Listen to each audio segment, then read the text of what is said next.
escribe este propósito y historia de Cristo en 1 de Juan 4, 9 y 10. Mire cómo él se enfoca de una manera muy objetiva. En 1 de Juan, él escribe aquí 3 distintos escritos, primera, segunda y tercera. Pero este énfasis en el 1 de Juan capítulo 4, en el versículo 9 y 10, dice así la bendita y gloriosa palabra de Dios: en esto se mostró el amor de Dios para con nosotros. Es que en que Dios envió a su Hijo unigénito al mundo para que vivamos por Él. Y en esto consiste el amor. No en que nosotros hayamos amado a Dios, sino en que Él nos amó a nosotros y envió a su Hijo en propiciación por nuestros pecados. Oremos. Oh Santo Dios, tú eres tan maravilloso. Tú nos muestras de una forma tan sencilla y profunda la grandeza de tu amor, que es más grande que nuestro error. Nos amas tanto, Señor, que Cristo murió para darnos victoria, para vivir por Él. Hágase tu voluntad en nuestra vida en el día de hoy, y aquella obra que tú empezaste, yo estoy persuadido que tú tienes el poder para completarlo. En el nombre del Padre, del Hijo y del Espíritu Santo. Amén. Ciertamente, los preparativos de celebrar la Navidad están en pleno apogeo. Está la cosa con mucho ajetreo, ¿verdad? Y aún mucha gente empezó a preparar celebración, no en este mes, gente que viene desde julio, meses antes, preparándose para celebrar la Navidad. Mas la palabra de Dios nos revela que el propósito y la victoria del nacimiento de Cristo, que es lo que debiéramos estar celebrando. En primer lugar, en el verso 10 dice: por el fundamento por el cual se celebra la Navidad. ¿Saben qué está basado todo esto? El amor de Dios.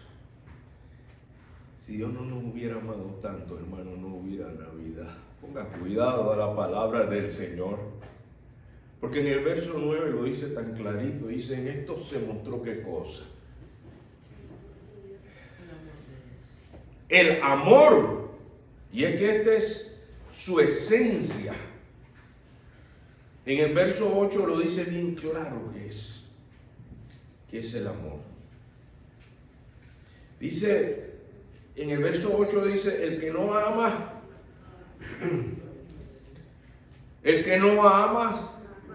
no ha conocido a Dios. No ha conocido a Dios. ¿Por qué? No es que tiene amor, no es que tiene algo de amor, no es que tiene mucho amor, es que Dios es el amor. Es amor. Y esta es la que permite el vínculo de aquel que no conoce a Dios. Es el amor de Dios y la evidencia de que Dios está tratando con nosotros es que nos capacita para poder amar. No es que yo nunca recibí suficiente amor para poder darle amor a nadie. Yo no sé de dónde voy a sacar si a mí me rechazan. Dios fue rechazado, maltratado, escupido, burlado, y aún así estuvo dispuesto a amar. Y si nosotros nos falta amor, si nosotros no tenemos porque no nos dieron, no tengo de dónde sacar, en Dios tenemos esa esencia de Él. Amén. Para poder ser capaces de amar a otros. Amén. Por eso es la demanda de Dios, del que el que tiene a un prójimo, un familiar, un amigo, un vecino, a un enemigo. Esta es es la grandeza del amor de Dios. Por eso él le decía a los fariseos, no solamente ama al que te ama al que te desprecia, al que te rechaza, al que te critica, ámalo, para que él sepa que el amor de Dios es más grande. Aleluya. En esto se mostró, y en esto consiste el amor de Dios, en un desprendimiento grande. Ponga cuidado que Dios hizo algo grande con su amor. No fue de palabras, no fue de emoción, no fue de sentimiento, fue de acción. ¿Qué hizo? Dio a su único Hijo.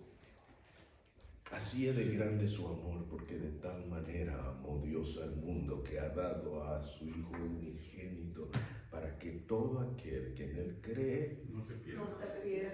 no se pierda, más tenga vida eterna. Mire cuánto amor. Por eso ese verso 10 dice tanto de Dios, por la esencia que Él es y por lo que Él hace.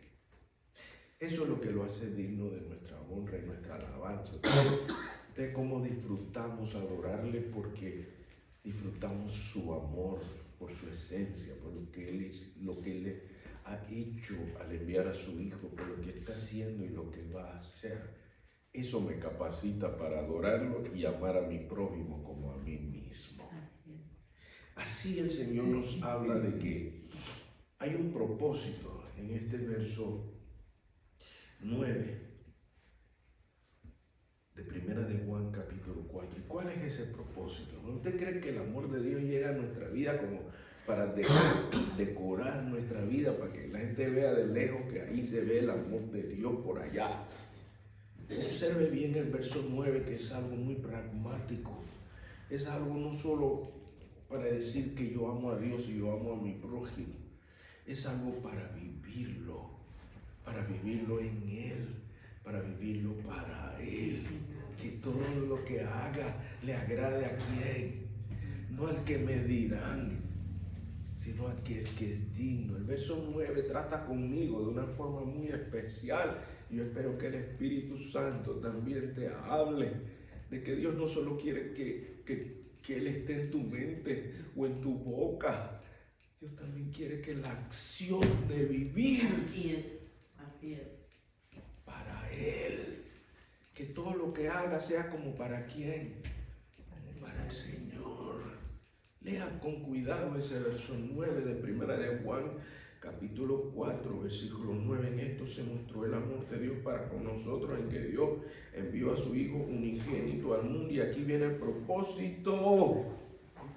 Esa última frase ahí está.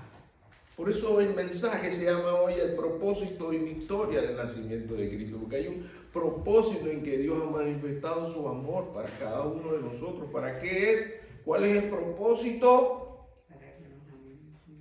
Para que vivamos por Él. Díganme si no nos está hablando Dios clarito ahí, hermanos. Amén.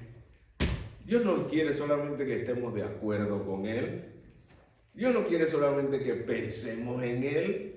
Dios no quiere solamente que hablemos de Él. Dios quiere que vivamos para Él. Porque nos creó, estudiamos esta mañana en el estudio bíblico, cuánta maravilla la creación del hombre. Este creador merece que vivamos para Él. Luego, el sacrificio vivo de Jesucristo en la cruz para redimirnos, para perdonar nuestros pecados. Hermano, Él es digno de nuestra obediencia. Él es digno de que vivamos no para complacernos a nosotros mismos, agradar a los demás, pero para vivir para Él. ¿Cuántos creen que Dios tiene esa expectativa de cada uno de nosotros? ¿Cuántos creen que el Señor nos está diciendo claramente cuál es el propósito del nacimiento de Cristo? Él dio su vida para que nosotros tengamos vida abundante y con propósito. Y su propósito es que vivamos para Él, agradándole a Él en todo momento, en el templo y fuera del templo y en todo tiempo.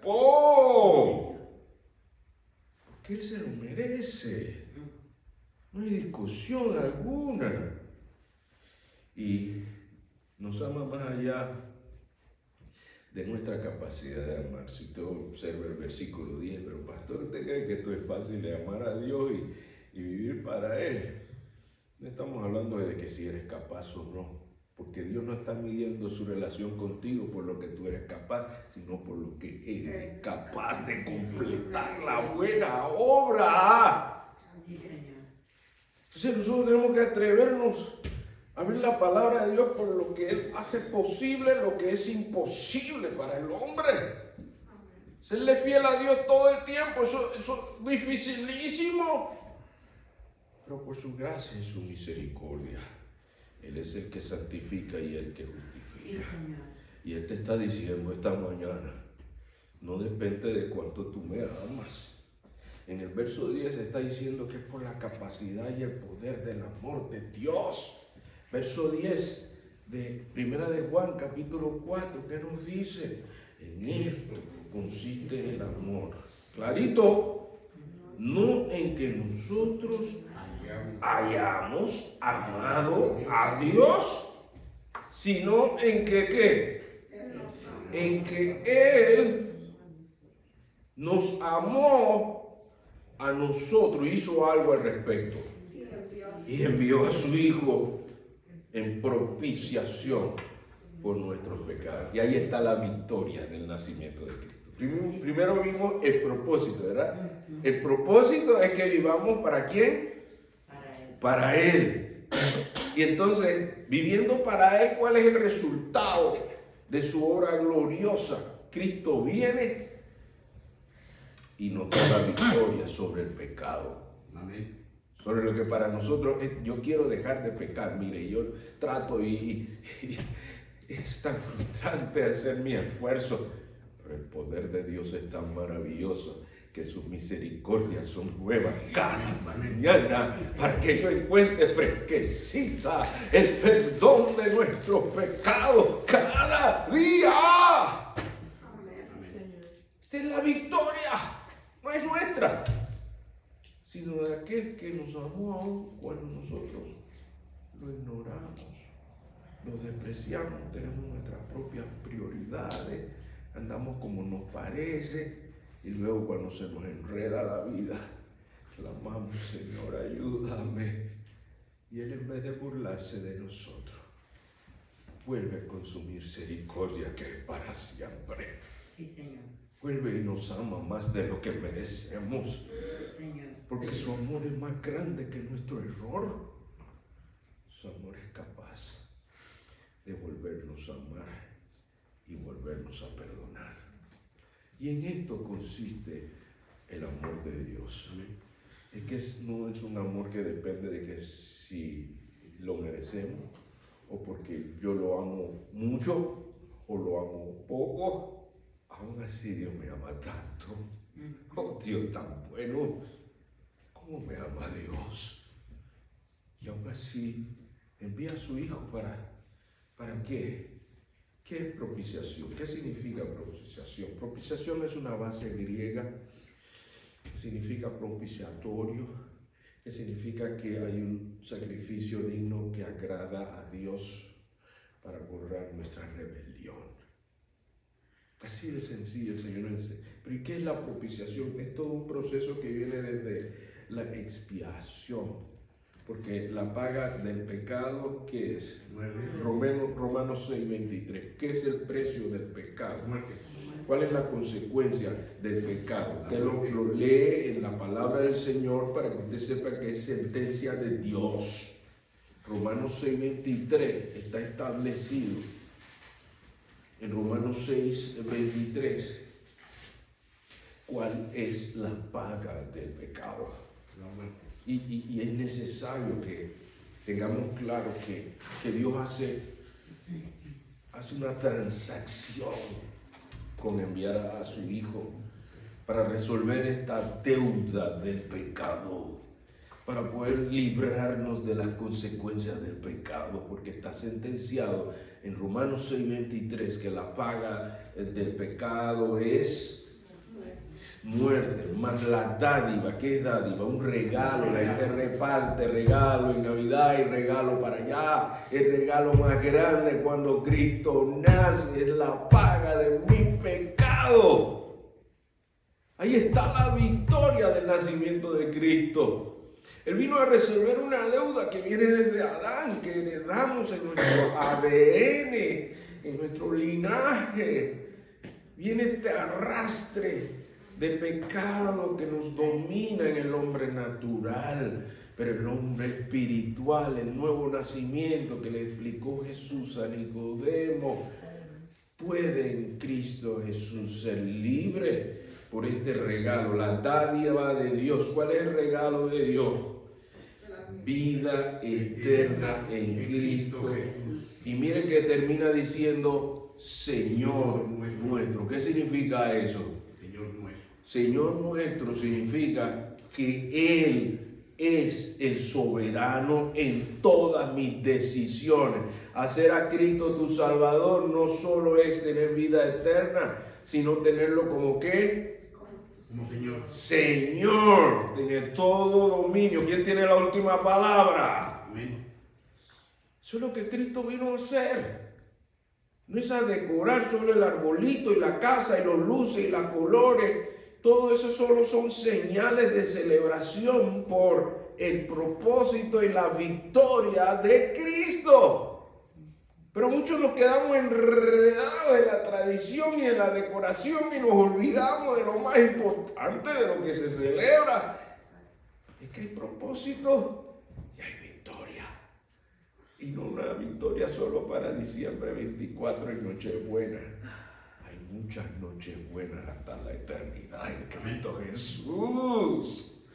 Toma en cuenta que esa es una obra gloriosa. Sí es digno de celebrar, no estamos diciendo que no celebre, que no decore, pero que no falte la esencia, lo principal de la Navidad, que es Cristo. Cristo el Salvador y Señor. ¿Cómo vamos a hacer la fiesta y no atendemos al principal del aniversario, del cumpleaños? ¿Usted se imagina una fiesta donde no está el cumpleañero? Eso es lo que hacemos muchos con la casa llena de decoración y comida y música y el principal, el que nos da vida abundante con propósito. ¿Qué? ¿Por qué no invocarlo? Cuando no hubo lugar en el mesón, podemos decir, hay lugar en mi corazón. ¿Para cuántos aquí hay lugar a Cristo en su corazón? ¿Para cuántos aquí hay? ¿Cuántos pueden invitar a Cristo a su hogar a celebrar la Navidad? Amén. Su victoria, su propósito, ser el Señor de nuestras vidas. Sí, Señor. He aquí un testimonio de la expresión propiciación. Cuando volvemos a 1 de Juan 4, versículo 10, en esto consiste el amor en que nosotros hayamos amado a Dios, no en que nosotros hayamos amado a Dios, sino en que Él nos amó y envió a su Hijo en propiciación de nuestros pecados. Esta expresión, propiciación, se encuentra en 3 citas bíblicas. Si podemos buscarla rapidito, en 3 citas bíblicas usted encuentra esta expresión de propiciación. Y esas citas le van dando como más claridad sobre ese acto y efecto de propiciación. Romanos 3:25. Mire esta cita. Romanos capítulo 3, versículo 25, lo va a explicar. Romanos capítulo 3, versículo 25. ¿Dónde está Romanos? Después de Hechos y antes de Corintios. Primera de Corintios. Encontramos en Romanos capítulo 3, versículo 25, un testimonio del acto de propiciación. ¿Qué nos dice Romanos 3, 25? Dice, a quien Dios puso como propiciación por medio de la fe en su sangre para manifestar su justicia a causa de haber pasado por alto en su paciencia los pecados pasados. ¿Ves cómo la misma Biblia va aclarando esa palabra que no es común en nuestros medios de propiciación? Ahí se ve claramente el proceso, el acto y el efecto de la expresión propiciación. La otra cita está en Primera de Juan, capítulo 2, versículo 2. Acuérdense que estamos en Primera de Juan 4, así que 2 capítulos antes de Primera de Juan, capítulo 2, versículo 2. ¿Qué nos dice Primera de Juan, capítulo 2, versículo 2, donde esta palabra griega, propiciatorio o propiciación, dice el verso 2 de 1 de Juan capítulo 2, y Él es la propiciación. No es que parece, no es que quién sabe, es lo bueno que la palabra de Dios habla con tanta autoridad, ¿verdad? Dice en 1 de Juan capítulo 2, versículo 2, sobre este acto de propiciación, dice, y Él es la propiciación por nuestros pecados, y no solamente los nuestros, También por los de todo el mundo. sino también por los de todo el mundo. Dígame si esto no es un acto digno de celebrar en Navidad, Amén. para que sea impactado. Por eso usted cuando ve, oiga, la Navidad se celebra casi todo el mundo, usted se dio cuenta, pero se olvida que el verdadero significado es esta victoria de propiciación, no solo para algunos, no solo para los hermanos de esta congregación, ¿es para quién?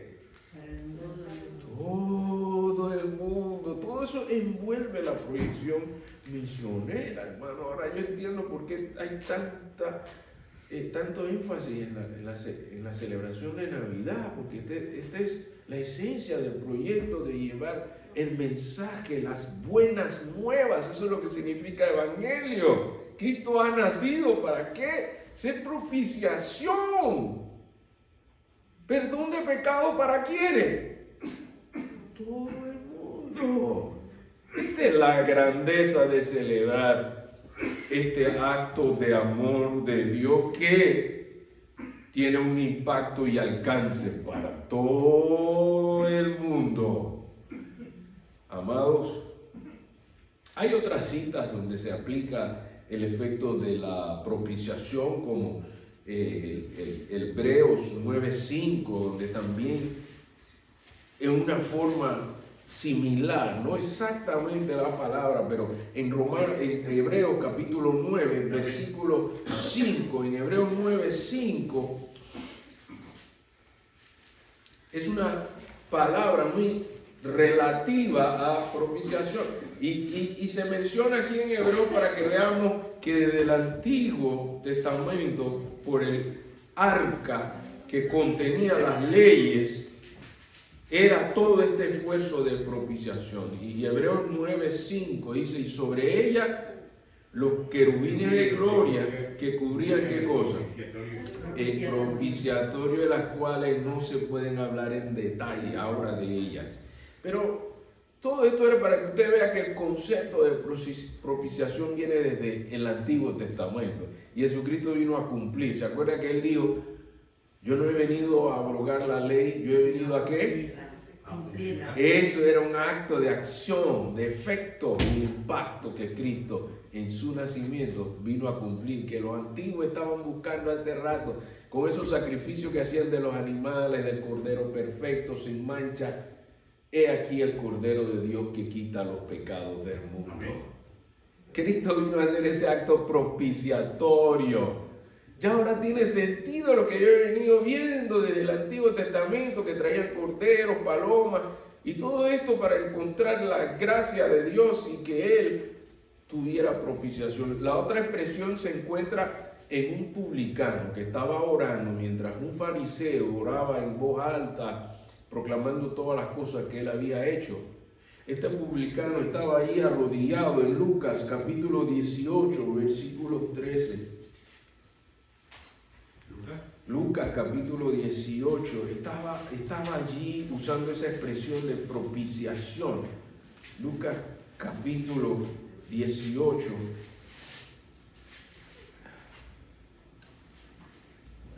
En Lucas capítulo 18, usted ve a un publicano usando esta expresión de propiciación. Y era un tiempo de oración, que él estaba clamando, que él reconocía que él no era digno.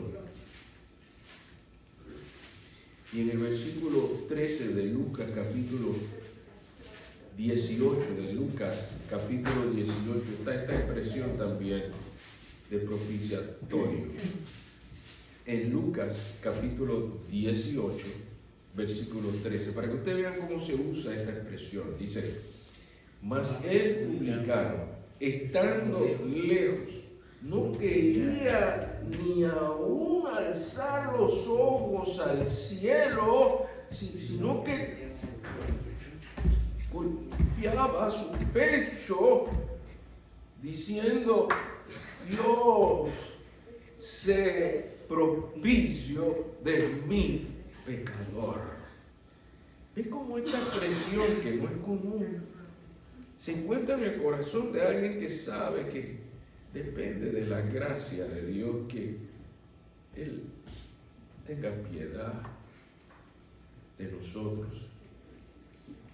Y Él pedía por esa propiciación, para que Dios pasara por alto su pecado por el sacrificio de Cristo en la cruz. Cuando nosotros entendemos lo de la propiciación, nos acercamos con un corazón así como el del publicano, sabiendo que no merecemos ni la atención de Dios, por eso no se atrevía ni a alzar sus ojos. Pero sé propicio de mí, Señor. Allí empiezo a entender más lo que significa esta expresión de propiciatorio. Poder encontrar esa gracia de Dios que yo no merezco. Ser propicio, Señor. Así que en Primera de Juan, capítulo 4, versículos 9 y 10, podemos concluir en esta mañana lo que Dios nos habla en su palabra. En Primera de Juan, capítulo 4, versos 9 al 10, podemos sacar estas tres conclusiones específicas, objetivas, de estos dos versículos en Primera de Juan 4, 9 y 10. En esto se mostró el amor de Dios para con nosotros, en que Dios envió a su Hijo unigénito al mundo para que vivamos por Él. En esto consiste el amor, no en que nosotros hayamos amado a Dios, sino en que Él nos amó a nosotros y envió a su Hijo en propiciación por nuestros pecados. Uno es el amor de Dios.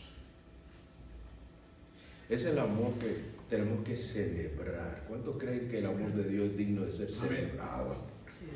En el nacimiento de Cristo. Mira cuánto amor nos ha dado el Padre, que aún siendo pecadores, Cristo murió por nosotros. Pero fue por amor, no fue a la fuerza, no fue por amenaza. ¿Se acuerdan del reto para Abraham?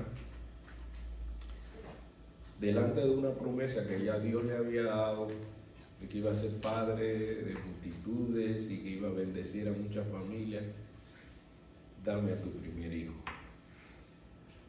¿Hubo alguna discusión de parte de Abraham con Dios? Hubo obediencia, ¿verdad? Y del hijo, el hijo me recuerda a Jesucristo. Es la imagen, hermano. El hijo pudo haber tenido una discusión grande con el papá. ¿Se acuerdan que él le preguntó: padre, ¿y dónde está lo que vamos a sacrificar? Mira que ya el altar está todo listo. Y entonces no había cordero. Y él le responde con su confianza en Dios: Dios se proveerá. Y el hijo allí acostado y atado. Y el hijo allí acostado, Me recuerda a Jesucristo, que cuánta obediencia Él tuvo de ofrecer voluntariamente. Él dice, yo mi vida la doy voluntariamente. Así mismo fue esa ilustración de Abraham con su hijo, y el hijo obedeció y se acostó allí. Hermano, a mí me habla de una relación que cuando usted tiene esa clase de relación, su hijo le puede decir, yo no lo entiendo todo, papá, pero yo confío en lo que tú estás haciendo, mira. Y así fue Jesucristo, fue obediente. Él sí sabía por qué lo hacía. El hijo de Abraham no sabía ni entendía qué era todo esto.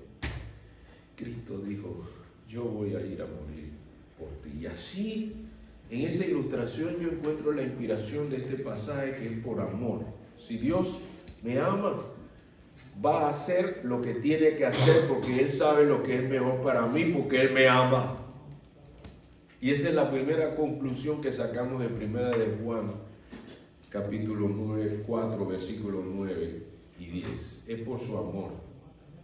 Y segundo, lo segundo que sacamos de este pasaje es que tiene propósito. Y que el propósito es que Dios quiere que yo viva para Él.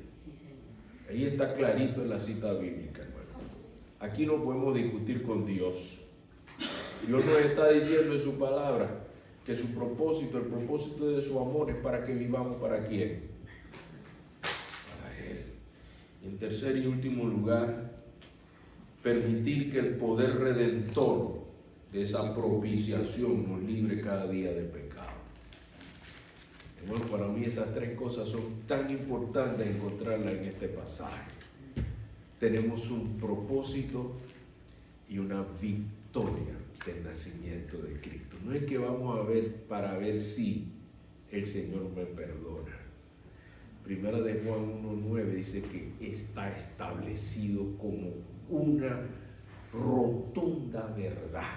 Primera de Juan, capítulo 1, versículo 9 te dice que si confesamos nuestros pecados, Él es fiel y justo para perdonarnos. ¿Y qué más? ¿Y qué más? Y limpiarnos de cuánta maldad. De toda maldad. De toda maldad. Este es el acto propiciatorio. Es una victoria. Eso no es como vamos a celebrar una posible victoria. No. Jesús a nosotros, Él nos declara que Él venció la muerte y el pecado.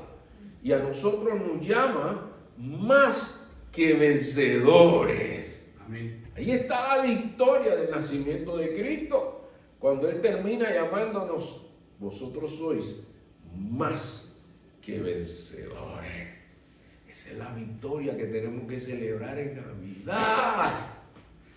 Que se entienda muy bien, que lo expliquemos a nuestros niños habiendo regalos. ¿Te gustan los regalos, mijito? Mijita, ¿te gustan los regalos? Yo te quiero hablar del más grande regalo de Dios, que Él me dio sin yo merecerlo, porque me amó primero. Antes que yo lo amara, Él me amó. ¿Tú crees que yo te amo? Hay alguien que te ama más que yo. ¿Sabes quién te ama más que yo? Aquel que dio a su hijo por ti, por mí. Vamos a celebrar la Navidad. Ese regalito no es nada comparado con las cosas grandes y gloriosas que vamos a celebrar en el reino de Dios. Ven, vamos a celebrar ese nacimiento. Hagamos que esta celebración tenga un valor y una dimensión diferente, fuera de la tradición. Que si no hay amor y no hay pavo, eso no es lo importante. Que Cristo reine, que Cristo sea el Señor en nuestra familia, que una nuestra familia está sufriendo, hermanos. Tenemos que hacer algo que una a la familia, y es el nacimiento de Cristo. Donde hay tanta influencia de maldad, está la influencia del amor glorioso de Dios. Invoquemos ese amor, invoquemos al Cristo que tiene poder donde nosotros no podemos, Cristo sí puede, porque todo lo puedo en Cristo que me fortalece. Unámonos en esta celebración, hermano, porque su amor es digno. Unámonos en esta celebración porque Él dio su vida por mí. Yo también puedo dar mi vida por Él y vivir para Él. Hermano, yo tengo un recurso poderoso para el perdón de mi pecado. Por esa propiciación yo puedo volverme a Dios y pedirle perdón. ¿Cuántos se quieren unir al pastor esta mañana? Y si vamos a clamar esa invocación, ese valor del nacimiento, ese valor del propósito del nacimiento. ¿Cuántos se quieren unir al pastor esta mañana y decir, mostremos al mundo la verdadera celebración de la Navidad? Vamos a decirle al mundo que somos tocados por el amor de Dios y Él quiere tocar al mundo con su amor. ¿Cuántos esta mañana quieren rendirse al Señor en oración y decirle, Señor, en mi casa, pueden haber muchas cosas para celebrar Navidad, pero tú eres la verdadera razón de celebrar la Navidad. Amén. Señor, me puede faltar todo, pero que no me faltes tú. Oh Señor, toma el control de mi vida. Permíteme vivir para ti, porque tu amor es más grande que mi error y todavía me amas. Oh sí, cuánto me amas. Sin merecerlo, tú me amaste primero. ¿Cómo no te voy a amar, Señor? Me has mirado y me has amado. Oh Santo Dios, gracias por mirarme. ¿Qué es el hombre para que tú lo visites? Y aún así estás allí donde te invocan en espíritu y en verdad. Gracias, Señor, por ese amor glorioso. Señor, gracias porque ese amor no se quedó en palabras. Enviaste a tu Hijo Jesucristo para propiciar, para permitir que la redención fuera posible en mi vida hoy, Señor. Quiero alabarte, Señor. Quiero engrandecer tu nombre. Quiero que si va a haber una celebración en mi casa, sea en tu nombre, Señor. Guíanos a esa experiencia de amor, que podamos contagiar al mundo que está lleno de odio, de maldad, pero el amor echa fuera el temor, echa todo pecado, echa afuera todo lo que no es digno. Inúndanos, Señor, con ese amor. Y permítenos testificar al mundo el verdadero valor de la celebración de la Navidad. Te invocamos en el nombre del Padre, del Hijo y del Espíritu Santo. Amén. Amén. ¿Quién vive? Cristo. Vamos a recordarlo con este acto de celebración de la Santa Cena. Vamos a decirle al Señor que sí podemos recordar lo que Él nos dijo, hacer esto en memoria de mí. Lo estamos haciendo para obedecer a Él esta ordenanza, donde Él dice que debemos hacerlo en su nombre, en su memoria. Les invitamos, hermanos, a que podamos celebrar en 1 Corintios capítulo 11, versículos 23 al 26, esta ordenanza que el Señor nos pide que tengamos memoria, que nos acordemos que su obra todavía está por completarse, dice, y Él va a volver y va a celebrar con nosotros lo que dice 1 Corintios capítulo 11, versículo 23 al 26. Este es el acto donde Dios declara que podemos obedecer para su recordación. ¿Qué dice 1 Corintios capítulo 11? Vamos a pedirle a nuestro hermano Alejandro que nos ayude con la dispensación después de leer el primer versículo. Dice: porque yo recibí del Señor lo que también os he enseñado, que el Señor Jesús, la noche que fue entregado, tomó pan. Vamos a invitar a nuestro hermano Alejandro que nos ayude a dispensar este acto. Después que ya tengamos la copa, que abrimos la primera parte, leemos el versículo 24. Vamos a orar, nos dirige nuestro hermano Alejandro. Oremos, hermano. Padre bendito, te damos gracias una vez más, Señor Santísimo. Gracias, Señor, porque nos das el privilegio de poder participar, Padre Santo, de esta ordenanza. Sí, Señor. Padre, si hay algo por ahí, Padre Santo, que estorbe, Padre, te pedimos perdón. Perdónanos, Santísimo, Señor. para ser dignos de esta ordenanza, Padre. Sí, Señor. Límpianos de todo pecado. Límpianos, Padre. Señor. Padre, bendice esto que se va a hacer aquí, Padre Santísimo. Estamos cumpliendo con tu bendita ordenanza, Sí, Padre. Señor. En el nombre del Padre, del Hijo y del Espíritu Santo. Amén. Amén.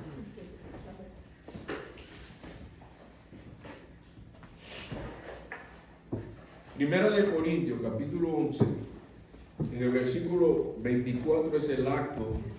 Algunas Biblias tienen las palabras en roja. Usted se da cuenta que Jesús es el que está hablando en ese momento de esta institución establecida por Cristo, de la ordenanza de la Santa Cena. Cuando usted ve que su Biblia tiene esas letras en rojo, usted se da cuenta que Cristo mismo la está oficiando, que Jesucristo mismo está dando la dispensación. Y Él dio una promesa en este acto y no la volveremos a tener hasta cuando yo regrese. Mire qué cosa tan tremenda.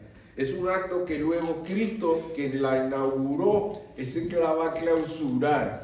Era la última cena que Él tuvo con los discípulos en ese momento. Y Él está diciendo, no se preocupen, ustedes sigan practicando esto, que después lo vamos a hacer conmigo otra vez.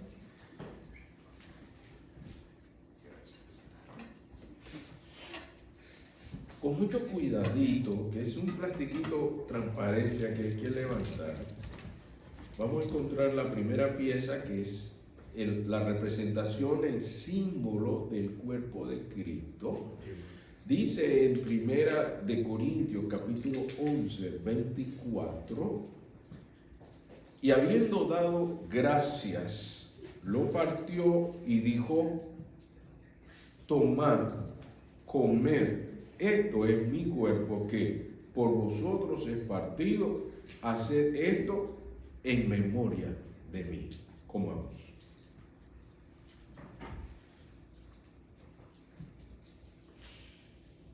Oh Santo Dios, gracias por tomar el lugar nuestro en la cruz.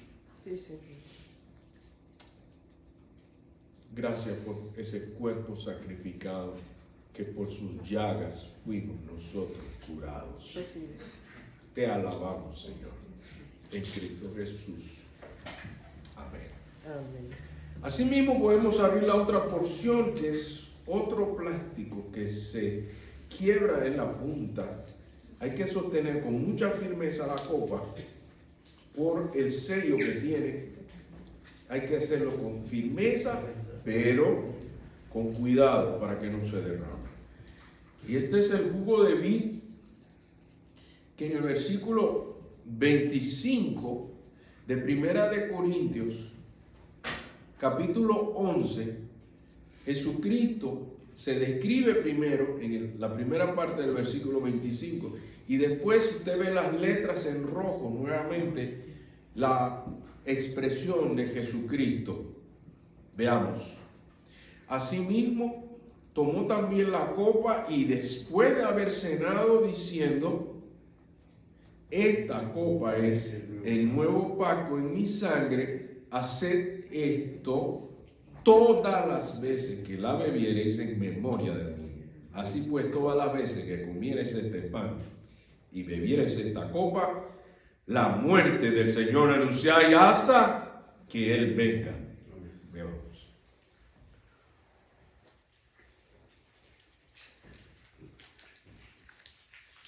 Gracias, Señor, por esa sangre preciosa que tiene poder. Poder para perdonarme una y otra vez. Sí, Señor. Porque para siempre es tu misericordia. Gracias por la eficacia de tu obra gloriosa. Sí, es digno celebrar la Navidad por lo eficaz que es. Siempre encontramos el socorro oportuno en tu misericordia.